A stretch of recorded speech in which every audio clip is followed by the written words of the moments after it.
ಅದೇ ದಿವ್ಯ ಅವರೇ, ಜಯನಗ 4th ಬ್ಲಾಕ್, ಮುಂದೆ ಅಲ್ಲಿಂದ 3rd ರೈಟ್, ಅಲ್ಲೇ ರೈಟ್ ಸೈಡ್ ಅಲ್ಲೇ. ಮಾತಿನ ಮೇಲೆ ಮರ್ಯಾದೆ ಇಲ್ಲ. ನಾನು ನನ್ನ ಮಾತು ಅಂದ್ರೆ ಈ ಮನೇಲಿ ಯಾರಿಗೂ ಬೆಲೆನೇ ಇಲ್ಲ. ನೀನೇ ಹೇಳು ಕಾರ್ತಿಕ್, ಯಾವತ್ತಾದ್ರೂ ನನ್ನ ಜಡ್ಜ್ಮೆಂಟ್ ಆಗ್ಲಿ ನನ್ನ ಸಜೆಷನ್ ಆಗ್ಲಿ ತಪ್ಪಾಗಿದ್ಯಾ? ನಿನ್ನೆ ಕೇಳ್ತಾ ಇರೋದು, ಮಾತಾಡೋ. ಇಷ್ಟೊತ್ತು ಮಾತಾಡ್ತಾನೆ ಚಿಕ್ಕಿ, ನೀನ್ ಬಂದು ಮಾತಾಡಿ ಕಾಲ್ನ ಹೋಲ್ಡ್ ಅಲ್ಲಿ ಇರೋಂಗ್ ಮಾಡ್ಬಿಟ್ಟಿದ್ಯಾ? ಓ, ನಿನಗೂ ನನ್ನ ಮಾತಿನ ಮೇಲೆ ಗಮನ ಇಲ್ಲ ಅಲ್ಲ? ನಾನಷ್ಟು ಫೀಲ್ ಮಾಡ್ಕೊಂಡು ಮಾತಾಡ್ತಾ ಇದ್ದೆ, ನೀನು ಯಾರ್ದೋ ಕಾಲ್ ಬಗ್ಗೆ ಮಾತಾಡ್ತಾ ಇದೆಯಾ? This is not fair Karthik.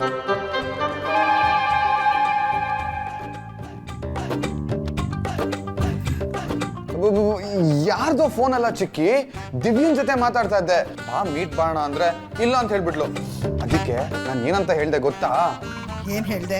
Meet ಮಾಡು ಅಂತ ಹೇಳಿದ್ದೆ. ನಮ್ ಚಿಕ್ಕಮ್ಮ ಮದ್ವೆಕ್ಕಿಂತ ಮುಂಚೆ ಒಂದ್ 3-4 ಸತಿ ಮೀಟ್ ಮಾಡಿದ್ರೆ ಇನ್ನೂ ಅರ್ಥ ಮಾಡ್ಕೊಳಕ್ ಈಸಿ ಆಗತ್ತೆ, ಆಮೇಲೆ ಸಂಸಾರ ಸಖತ್ತಾಗಿರುತ್ತೆ ಅಂತ ಹೇಳಿದ್ರು ಅಂದೆ. ಅದಕ್ಕೆ ಅವಳೇನ್ ಹೇಳಿದ್ಲು? ಹೇಳದೇನೋ, ಚಿಕ್ಕಮ್ಮ ಹೇಳಿದ್ಮೇಲೆ ದೂಸರ ಮಾತೇ ಇಲ್ಲ. ಎಲ್ಲಿ ಮೀಟ್ ಮಾಡ್ದು ಅಂತ ಕೇಳಿದ್ರು ಚಿಕ್ಕಿ. ನೋಡ್ದ, ನಾನು ಕೊಡೋ ಪ್ಲಾನ್ ಎಲ್ಲ ಅಂತದೆ ಕಣೋ, ಒಳ್ಳೆ ಪ್ಲಾನ್ಗಳು. ಸೂಪರ್ ಚಿಕ್ಕಿ ನೀನು. ಏ ಕಾರ್ತಿಕ್, ದಿವ್ಯನ್ ಮೀಟ್ ಮಾಡ್ತೀನಿ ಅಂತ್ಯಾ, ಯಾಕೋ ಈ ತರ ಬಟ್ಟೆ ಹಾಕೊಂಡಿದ್ಯಾ? ಒಳ್ಳೆ ಡ್ರೆಸ್ ಹಾಕೊಂಡು ಹೋಗೋ. ಕರೆಕ್ಟ್ ಚಿಕ್ಕಿ, ಇವಾಗಲೇ ಚೇಂಜ್ ಮಾಡ್ಕೊಂಡ್ ಬರ್ತೀರಿ. ಹೋಗು ಹೋಗು, ಬೇಗ ಹೋಗು. ಒಳ್ಳೆ ಹುಡುಗ, ಏನು ಅರ್ಥ ಆಗಲ್ಲ ಇದಕ್ಕೆ. ದಿವ್ಯನ್ನ ಮೀಟ್ ಮಾಡುವಂತ ಇವನಿಗೆ ನಾನು ಯಾವಾಗ ಹೇಳಿದ್ದೆ? ಹೇಗೋ ನನ್ನ ಪರವಾಗಿ ದಿವ್ಯನ ಹತ್ರ ಅವನೇ ಮಾತಾಡಿರ್ತಾನೆ. ದಿವ್ಯಂಗೆ ನನ್ನ ಬಗ್ಗೆ ಒಳ್ಳೆ ಇಂಪ್ರೆಷನ್ ಕ್ರಿಯೇಟ್ ಆಗಿರುತ್ತೆ, ಅಷ್ಟು ಸಾಕು.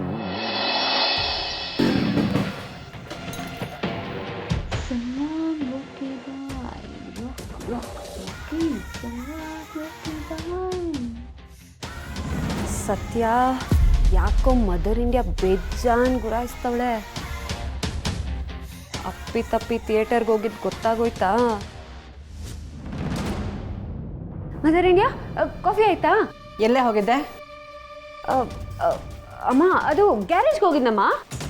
ನಿನಗದು ಯಾವ ಗಳಿಗೆಯಲ್ಲಿ ಸತ್ಯ ಅಂತ ಹೆಸರಿಟ್ನೋ, ಹೇಳೋದೆಲ್ಲ ಸುಳ್ಳೆ. ಮಾವು, ಹೆಸರಿಟ್ಟವ್ರೆಲ್ಲ ಅದ್ರ ತಕ್ಕಾಗಿ ನಡ್ಕೊಂಡ್ಬಿಟ್ಟಿದ್ರೆ ನಮ್ಮ ದೇಶದಲ್ಲಿ ಎಲ್ಲರೂ ದೇವ್ರಾಗ್ಬಿಟ್ಟಿರೋರು. ಇಂಥ ತಲೆ ಹರಟೆ ಮಾತುಗಳಿಗೇನು ಕಡಿಮೆ ಇಲ್ಲ. ಮೊದಲು ಇದನ್ನೆಲ್ಲ ಬಿಟ್ಟು ಎಲ್ಲಿಗೆ ಹೋಗಿದ್ದೆ ಅಂತ ಹೇಳೋ. ಅಪ್ಪಿ ತಪ್ಪಿ ಥಿಯೇಟರ್ಗೆ ಹೋಗಿದ್ದೇನಾದ್ರೂ? ಸಿನಿಮಾ ಟಾಕೀಸಲ್ಲಿ ಹುಡುಗರ ಜೊತೆ ಕುಣಿತಿದ್ದೆ ತಾನೆ? ಗ್ಯಾರೇಜಲ್ಲಿ ಇದ್ದೆ ಅಂತ ಸುಳ್ಳು ಬೇರೆ ಹೇಳ್ತಿದ್ದೇನೆ. ಅಮ್ಮ, ನಾನು ಥಿಯೇಟರ್ ಅಂತಾನೆ ಹೇಳಿದ್ದು, ನಿಂಗೆ ಗ್ಯಾರೇಜ್ ಅಂತ ಕೇಳಿಸ್ತಾ? ಎಲ್ಲೋ ಮಿಸ್ಟೇಕ್ ಆಗ್ಬಿಟ್ಟಿದೆ. ನಾನು ಸತ್ಯನೇ ಹೇಳಿದ್ದಮ್ಮ, ನೀನು ಸುಳ್ಳು ಕೇಳಿಸ್ಕೊಂಡ್ಬಿಟ್ಟಿದ್ಯಾ. ಏನು ಮಾಡೋಕ್ಕಾಗಲ್ಲ, ಅವಾಗ ಹಿಂಗೆಲ್ಲ ಆಗುತ್ತೆ. ಮುಚ್ಚೆ ಬಾಯಿ. ಜೀವನ ಅಂದ್ರೆ ತಮಾಷೆ ಆಗೋಗಿದೆ ಅಲ್ವಾ ನಿಂಗೆ? ದಿವ್ಯ ಮದುವೆ ಬಗ್ಗೆ ನಾನು ಹಗಲು ರಾತ್ರಿ ಯೋಚನೆ ಮಾಡ್ತಿದ್ರೆ ಅವಳ ಮದುವೆ ಹಾಳು ಮಾಡ್ಬೇಕಂತಾನೆ ಹೀಗೆಲ್ಲ ಮಾಡ್ತಿದ್ಯೇನೆ. ಹೇ ಜಾನಕಿ, ಅದೇನ್ ಮಾತು ಅಂತ ಆಡ್ತಿದ್ಯೆ? ಬಿಡ್ತು ಅನ್ನೋ. ಏನು ಅಂದ್ರೆ ಏನತ್ತೆ, ಇವಳು ಮೊಂಡು ಬುದ್ಧಿ ಬಿಡ್ತಿಲ್ವಲ್ಲ. ಅಮ್ಮ, ಇವಾಗ ನಾನು ಥಿಯೇಟರ್ಗೆ ಹೋಗಿದ್ದಕ್ಕೂ ಅಕ್ಕನ ಮದ್ವೆಗೂ ಏನಮ್ಮ ಸಂಬಂಧ? ನನ್ನ ಕರ್ಮಕ್ಕೆ ನೀನು ಅವಳ ಜೊತೆ ಹುಟ್ಟಿದ್ಯಾ ಅನ್ನೋದಕ್ಕಿಂತ ಸಂಬಂಧ ಬೇಕೇನೆ?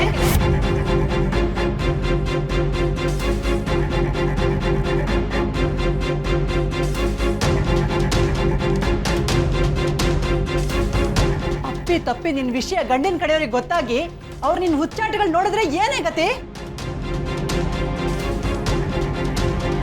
ನೆನೆಸ್ಕೊಂಡ್ರೆ ಕೈಕಾಲು ನಡುಗುತ್ತೆ. ಸಾಕು ಜಾನಕಿ, ಸಾಕು. ಇದು ಯಾಕೋ ಅತಿ ಆಯ್ತು. ಅವ್ರೇನೋ ಅಂತಾರೆ ಅಂತ ಕೈಕಾಲು ಕಟ್ಟಿ ಕೂಡ ಹಾಕ್ಬೇಕು ಅಂತಿದ್ಯೇನೆ? ಅವಳಿಗೆ ಅವಳದೇ ಆದ ಜೀವನ ಇದೆ ಕಣೆ. ನಮಗೋಸ್ಕರ, ನಮ್ಮ ಬದುಕಿಗೋಸ್ಕರ ಅದನ್ನೆಲ್ಲ ಮರೆತು ಹಗಲು ರಾತ್ರಿ. ಸಾಕತ್ತೆ, ಸಾಕು. ಇವಳು ಹಗಲು ರಾತ್ರಿ ದುಡಿಯೋದು ಸಾಕು, ನಾವು ಹಗಲು ರಾತ್ರಿ ನೆಮ್ಮದಿ ಕಳ್ಕೊಳ್ಳೋದು ಸಾಕು. ಯಾಕೆ ಈ ರೀತಿ ಅವತಾರಗಳಿಲ್ದಲೇ ಬೇರೆ ಯಾವ ಹೆಣ್ಮಕ್ಳು ದುಡಿಯೋದೇನೆ ಇಲ್ವಾ? ಒಂದಲ್ಲ ಒಂದಿನ ಹೀಗಾಗತ್ತೆ ಅಂತ ನನಗೆ ಗೊತ್ತಿತ್ತು. ಇವ್ರ ಅಪ್ಪನಿಗೆ ಹೇಳಿನೂ ಇದ್ದೆ, ಮಗಳನ್ನ ಈ ರೀತಿ ಬೆಳೆಸಬೇಡಿ, ಮುಂದೆ ಒಂದಲ್ಲ ಮುಂದೆ ಏನೂ ಆಗಲ್ಲ. ಎಂತ ತಾಯಿನೇ ನೀನು. ನಿನಗೆ ನಿನ್ನ ಮಗಳ ಬಗ್ಗೆ ನಂಬಿಕೆ ಇಲ್ಲದೆ ಇರ್ಬೋದು, ಆದರೆ ನನಗೆ ನನ್ನ ಮೊಮ್ಮಗಳ ಬಗ್ಗೆ ನಂಬಿಕೆ ಇದೆ ಕಣೆ. ಅವಳು ಏನೇ ಮಾಡಲಿ, ಯಾವ ಕೆಲಸನೇ ಮಾಡಲಿ, ಅದರಿಂದ ಒಳ್ಳೇದಾಗುತ್ತೆ ಹೊರತು ಕೆಟ್ಟದಂತೂ ಆಗೋದೇ ಇಲ್ಲ.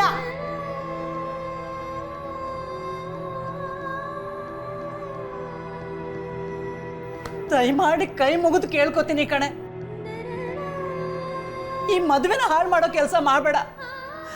ಇದೆಲ್ಲದ್ರಿಂದ ದೂರ ಇದ್ಬಿಡು. ಬೇಕಾದ್ರೆ ಮನೆ ಬಿಟ್ಟೆ ಹೋಗ್ಬಿಡು.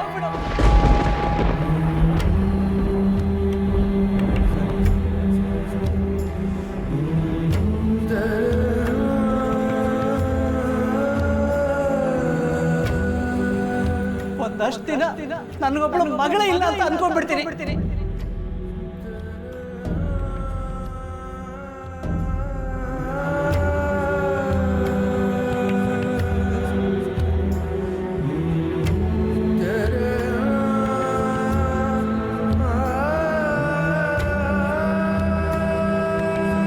ಸತ್ಯ ಸತ್ಯ ನಿಂತ್ಕೋ. ಸತ್ಯ ಅವಳೇನೋ ಹೇಳ್ಬಿಟ್ಲು, ಇವಳೇನೋ ಕೇಳ್ಕೊಂಡು ಹೋಗ್ತಾ ಇದ್ದಾಳೆ. ಈ ಮನೇಲಿ ಎಲ್ರದ್ದು ಅತಿ ಆಗೋಯ್ತು. ಎಲ್ಲದಕ್ಕೂ ನೀನ್ ಯಾಕೆ ಹರಕೆ ಕುರಿ ಆಗ್ತೀಯಾ? ಬಾ ಸತ್ಯ ಒಳಗಡೆ. ನೀನೀಗ ಬರ್ಲಿಲ್ಲ ಅಂದ್ರೆ ನಾನೇ ಆಚೆ ಹೊಟ್ಟೋಗ್ತೀನಿ ನೋಡು.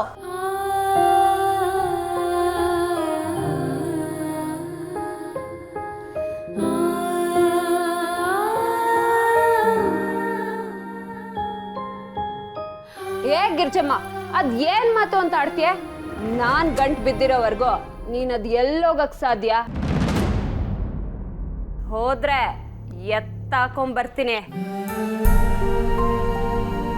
ಇವತ್ ಯಾಕೋ ಮದರ್ ಇಂಡಿಯಾ ಮನ್ಸು ಸರಿ ಇಲ್ಲ ಅನ್ಸುತ್ತೆ.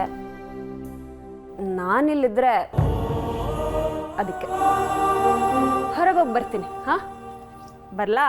ಸತ್ಯ ಏನಾದರೂ ತನ್ನ ಬಗ್ಗೆ, ತನ್ನ ಮದುವೆ ಬಗ್ಗೆ, ತನ್ನ ಜೀವನದ ಬಗ್ಗೆ ಯೋಚನೆ ಮಾಡ್ಕೊಂಡು ಕೂತಿದ್ರೆ ಇವತ್ತು ದಿವ್ಯನ ಮದುವೆ ಮಾಡೋ ಶಕ್ತಿ ನಮ್ಗೆ ಯಾರಿಗೂ ಇರ್ತಾ ಇರಲಿಲ್ಲ. ಇಷ್ಟೆಲ್ಲ ಮನೆಗೆ ಮಾಡಿರೋ ಹುಡುಗಿ ತನ್ನ ಖುಷಿಗೋಸ್ಕರ ಆ ಗ್ಯಾರೇಜ್ ಹುಡುಗರ ಜೊತೆ ಸಿನಿಮಾಗೆ ಹೋದರೆ ಅದೇ ದೊಡ್ಡ ತಪ್ಪು ಅಂತ ಹೇಳ್ತಾ ಇದ್ದೀರಲ್ಲೇ. ಅವಳು ಬದುಕಿಗೆ ಅರ್ಥನೇ ಇಲ್ವಾ? ನೋಡು, ನಮ್ಮ ಸತ್ತಿನ ಹಾವ ಭಾವ ಮುಳ್ಳಿನ ಹಾಗಿರ್ಬೋದು, ಆದರೆ ಅವಳಿಗಿರೋ ಹೂವಿನಂಥ ಮನಸ್ಸು ನಮ್ಗೆ ಯಾರಿಗೂ ಇಲ್ಲ ಕಣೆ.